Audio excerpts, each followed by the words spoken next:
Yang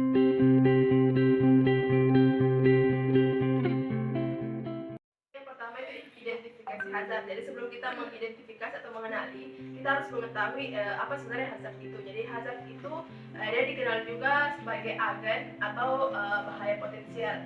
Jadi segala sesuatu yang ketika dia didukung oleh host dan environment, dia bisa menyebabkan penyakit. Jadi ada teori yang dikemukakan oleh Gordon dan Lariche pada tahun 1950. Jadi teori itu sendiri dia ada lingkaran. Jadi dia lingkaran itu teridentifikasi ada hazardnya, ada hazard, terus dia juga ada host dan ada environment atau lingkungan.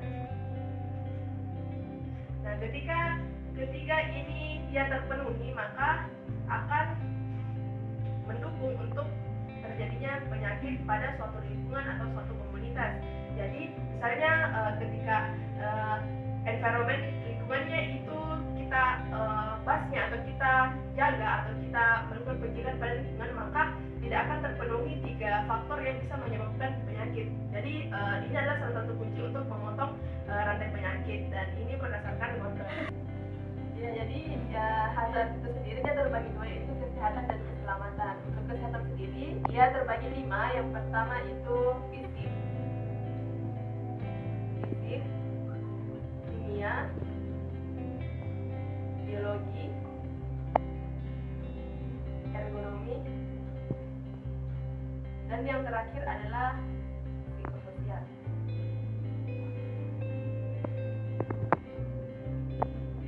Jadi fisik itu sendiri adalah apa-apa hazard yang identifikasi dalam bentuk fisik. Jadi yang pertama itu seperti misalnya cahaya yang terlalu terang atau terlalu gelap, terus kebisingan, tekanan, getaran, dan sebagainya.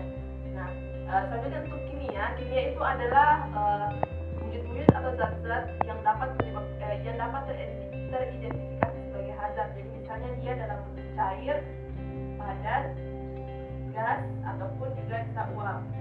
Nah, selanjutnya biologi seperti yang kita ketahui sendiri, yaitu makhluk hidup atau segala sesuatu yang hidup yang dapat diidentifikasi sebagai hazard. Itu dia masuk misalnya kayak bakteri, virus, fungi atau jamur atau hewan, ataupun dia juga tumbuhan. Selanjutnya ergonomi. Nah, hazard yang diidentifikasi sebagai hazard misalnya adalah posisi kerja, jarak pandang yang tidak ergonomis sehingga mata ataupun pekerja itu cepat merasakan kelelahan dan sebagainya. Terakhir itu adalah psikososial. Nah, psikososial ini adalah jadi saya lupa, ada juga alat-alat yang tidak ergonomis. Alat-alat yang tidak ergonomis.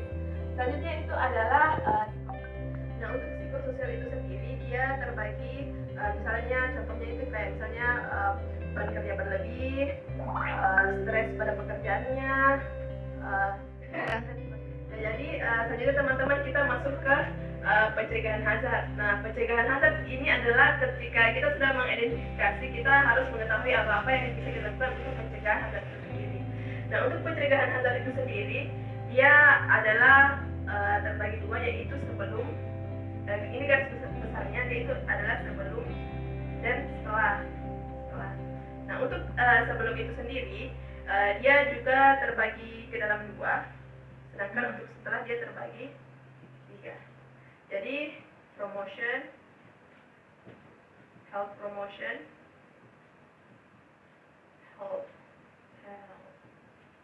dan health specific protection. Nah, selanjutnya itu adalah early diagnosis and prompt treatment.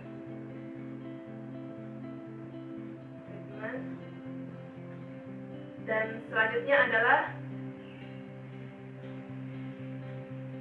disability limitation dan rehabilitation.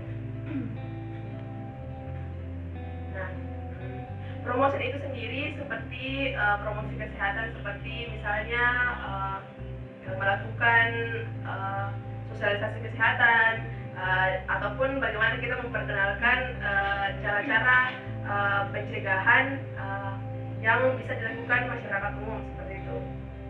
Terus kalau untuk specific protection atau proteksi spesifik, itu misalnya penggunaan APD dan sebagainya, itu masuk specific protection. Terus selanjutnya ada diagnosis dan prompt treatment. Jadi misalnya kayak misalnya teman-teman lakukan check up berkala, itu masuk ke early diagnosis. Jadi walaupun dia tidak ada tanda dan gejala yang muncul atau sign and symptomnya, tapi kita karena rutin melakukan tadi yang seperti saya bilang, kita dapat mendiagnosa lebih dulu sebelum munculnya tanda dan gejala. Nah, untuk disability limitation ini adalah bagaimana memberikan perawatan kepada diri agar bisa membatasi keterbatasan fisik yang terjadi akibat penyakit tertentu. Nah, untuk yang terakhir adalah rehabilitasi, bagaimana kita bisa kembali ke kehidupan mandiri atau sebelum terjadinya penyakit. Jadi seperti itu. Selanjutnya, ya, jadi yang saya sebutkan tadi itu masuk di sebelum dan setelah. Jadi ada pengkategorian yang lain, yaitu misalnya dia primary prevention, secondary prevention, and tertiary prevention. Nah, untuk primary prevention, dia itu ada dua teman-teman adik-adik. Jadi dia ini primary prevention, yaitu promotion dan specific protection. Nah, secondary prevention, dia itu early diagnosis and prompt treatment dan disability limitation. Sedangkan untuk tertiary itu masuk di rehabilitation.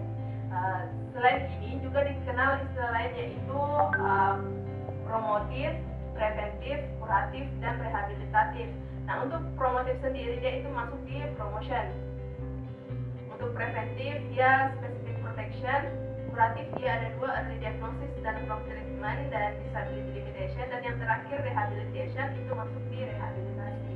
Jadi itu tadi untuk pencegahan hazard. Jadi untuk yang terakhir yaitu pengendalian hazard, teman-teman. Jadi pengendalian hazard itu kita mengenal ada namanya segitiga terbalik. Dia memuat beberapa langkah untuk mengendalikan hazard. Jadi dia ada 6. Nah, jadi dari yang paling besar yaitu pertama itu adalah eliminasi atau elimination. Yang kedua adalah substitution atau substitusi. Yang ketiga dia adalah isolation atau isolasi.